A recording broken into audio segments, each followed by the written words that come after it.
Hello అండి. నేను మీ రాధికా జయచంద్ర. అందరూ ఎలా ఉన్నారు? మేమైతే చాలా బాగున్నాం. మీరందరూ కూడా చాలా బాగున్నారని, బాగుండాలని మనస్ఫూర్తిగా అయితే కోరుకుంటున్నాను.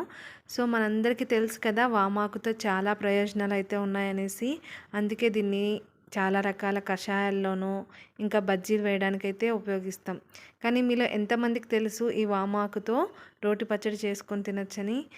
సో, మీకు ఒకవేళ తెలుసుంటే కామెంట్ చేయండి. మీకు తెలుసో తెలీదో నాకైతే తెలుసుకోవాలని ఉంది. సో, ఇది చాలా ఈజీ అండ్ టేస్టీ అండి. సో, సింపుల్‌గా చేసేయచ్చు. మన ఇంట్లో ఎంతో ఈజీగా పెరిగే ఈ వామాకు మనకి ఎన్నో ఆరోగ్య ప్రయోజనాలైతే ఇస్తుంది కదండీ! పుట్టిన చంటి బిడ్డల దగ్గర నుంచి ముసలివారి వరకు కూడా జలుబు, దగ్గు ఇలాంటి వాటి నుంచి ఉపశమనం పొందడానికైతే ఈ వామాకుని కషాయం చేసుకొని తాగుతూ ఉంటారు. సో, ఇంకా డయాబెటీస్ ఉన్నవారు ఇది క్రమం తప్పకుండా తీసుకోవడం వల్ల డయాబెటీస్ అయితే కంట్రోల్లో ఉంటుంది. ఇదే కాకుండా మనకి అధిక రక్తపోటును కూడా ఇది నివారిస్తుందండి. తద్వారా మనకు బీపీ కూడా కంట్రోల్లో ఉంటుంది. ఇన్ని ఆరోగ్య ప్రయోజనాలు ఉన్న వామాకుతో ఒకసారి రోటి పచ్చడి చేసుకొని తింటే మళ్ళీ మళ్ళీ తినాలనేంత రుచిగా అయితే ఉంటుందండి. సో, దీనికోసం అయితే నేను ముందుగా ఫ్రెష్గా కింద కాసి ఉన్న వామాకునైతే కట్ చేసుకుంటూ ఉన్నాను. ఈ మొక్క పెంచడం చాలా ఈజీ అండి. జస్ట్ మనం నాటేస్తే దానంతకు అదే పెరుగుతూ ఉంటుంది. సో, అంత ఈజీగా పెరిగే ఈ వామాకుతో ఎన్నో ఆరోగ్య ప్రయోజనాలు ఉన్నప్పుడు మనం ఇలాంటి పచ్చళ్ళు చేసుకొని అప్పుడప్పుడు తినడం వల్ల ఆరోగ్యానికి కూడా ఎంతో మేలు చేస్తుంది. జస్ట్ పాటింగ్ మిక్స్లో పెట్టేస్తే చాలండి. అసలు చూడండి ఆకులు ఎంత పెద్దగా వచ్చాయో.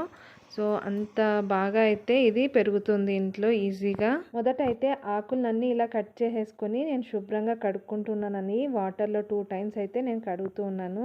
సో, ఇలా బాగా కదిలించి కడగడం వల్ల ఆకులో ఎక్కడెక్కడైనా సన్న సన్న దుమ్ము ఉంటే అంతా కూడా క్లీన్ అయిపోతుంది. అందుకు నేను 2 టైమ్స్ ఇలా బాగా ప్రతి ఆకును పట్టుకొని క్లీన్గా అయితే వాష్ చేస్తూ ఉన్నాను.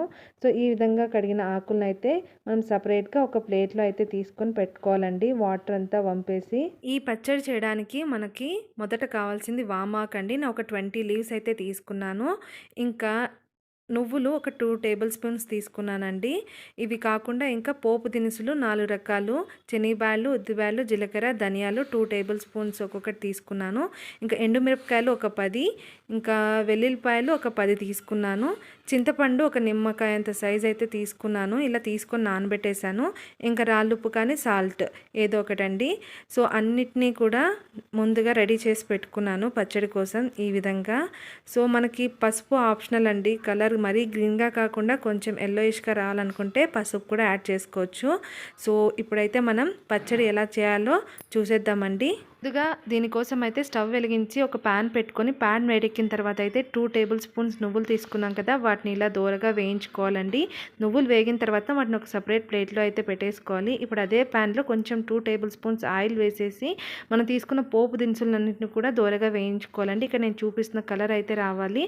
ఆ తర్వాత వాటన్నిటిని కూడా సపరేట్ ప్లేట్లో పెట్టేసుకొని ఇప్పుడు అదే ప్యాన్లో మనం తీసుకున్న ఎండుమిరపకాయలు, వెల్లుల్లిపాయలను కూడా దోరగా వేయించుకోవాలండి ఒక హాఫ్ మినిట్. అవి వేడెక్కిన తర్వాత ఇలా పక్కన తీసేసుకొని అదే ప్యాన్లో ఇంకొంచెం ఆయిల్ ఒక 1 స్పూన్ అలా వేసుకునేసి మన దగ్గర ఉన్న వామాకునైతే వేయించుకోవాలండి. వామాకును వాటర్తో పాటు వేస్తే ఇలా అయితే పొగ వచ్చేసిందండి. సో, మీరు ఆకులు తీసుకొని అయితే వేయండి. సో, చూడండి ఆకులంతా కూడా ఇలా అయిన తర్వాత వాటిని పక్కన ఒక సపరేట్ ప్లేట్లో అయితే పెట్టేసుకోండి. సో, ఇప్పుడు మన దగ్గర ఉన్న వీటన్నిటిని కూడా చల్లారేంత వరకు అయితే వేచి ఉండండి. ఆ తర్వాత ఇలా ఒక్కొక్క దాని తర్వాత ఒకటైతే మిక్సీ పట్టుకోవాలండి. సో, ముందుగా నువ్వులను, ఆ తర్వాత ధనియాలు, పోపు దినుసులు ఉన్నాయి కదా, మిగతా అన్నిటినీ కూడా ఇలా బరగ్గా అయితే మిక్సీ పట్టుకోండి. ఇప్పుడు చివరిగా వామాకు, ఇంకా చింతపండు, సాల్టు, ఇంకా పసుపు ఒక చిటికెడు అన్నిటినీ ఇలా లాస్ట్లో అయితే మిక్సీ పట్టేసుకోండి. ఇప్పుడు చూడండి మనకైతే పచ్చడి అయితే రెడీ అయిపోయింది. దీన్ని ఇప్పుడు ఒక సపరేట్ బౌల్లో తీసుకొని ఆనియన్స్ని చిన్న చిన్నగా కట్ చేసుకొని వాటిని అలా నలిపి వేయడం వల్ల టేస్టీగా ఉంటుందండి. సో, ఇంత సింపుల్ కదా. ఇప్పుడైతే మన వామాకు రోటి పచ్చడి అయితే రెడీ అయిపోయిందండి. రోటి పచ్చడి అని మిక్సీలో కొట్టానని అనుకోవద్దండి. సో, నా దగ్గర రోల్ లేదు, అందుకే ఇలా మిక్సీ పట్టుకున్నాను. చూశారు కదా ఎంత సింపుల్గా సింపుల్గా అయితే మనకి పచ్చడి రెడీ అయిపోయిందో. సో ఒక్క స్పూన్ దీంతో తిన్నారంటే మళ్ళీ మళ్ళీ తింటారు, అంత టేస్టీగా అయితే వచ్చింది. ఈ పచ్చడిని నేను మొదటిసారి ట్రై చేసినప్పుడే నాకు చాలా టేస్టీగా కుదిరిందండి. అందుకే నేను నా వ్యూవర్స్తో అయితే షేర్ చేసుకుంటూ ఉన్నాను. ఇంట్లో అదే రోజు లంచ్కి ఎన్ని కర్రీస్ ఉన్నా కూడా నేను ఈ వామాకు రోటి పచ్చడితోనే మొత్తం లంచ్ అయితే చేసేసాను. ఇలా నెయ్యి వేసుకొని తింటే కమ్మగా కూడా బాగా టేస్టీగా అయితే ఉంటుందండి. సో ఒకసారి మీరు చేసి మీ అందరికీ ఎలా కుదిరిందో అయితే నాతో కామెంట్ బాక్స్లో షేర్ చేసుకోండి. నిజంగా మీకు ఈ వామాకు రోటి పచ్చడి గురించి ముందే తెలుసా లేదా అనేది కూడా నాతో షేర్ చేసుకోండి. మళ్ళీ మరొక ఇంట్రెస్టింగ్ వీడియోతో అయితే కలుద్దామండి. అంతవరకు thank you, keep watching, bye bye.